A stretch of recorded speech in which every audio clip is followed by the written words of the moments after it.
isang side merong white ang tatak, kabilang side wala.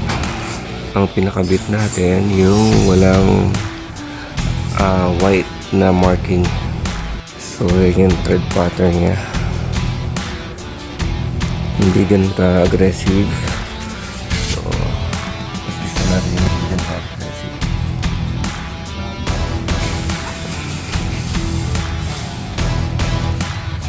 So galing tayo ng Bridgestone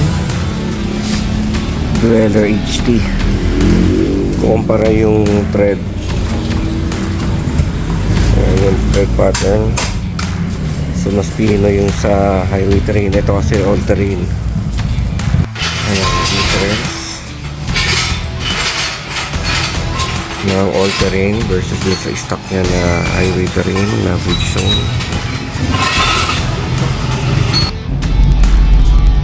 So okay naman yung road noise o riding noise, wala naman nagbago, although all terrain siya. Yung ride ganun din, pareho lang nung sa highway terrain na stock. So far so good. Alright, so ito na yung all terrain na Conforcer. Ayan ang itsura niya sa Fortuner. Ayan.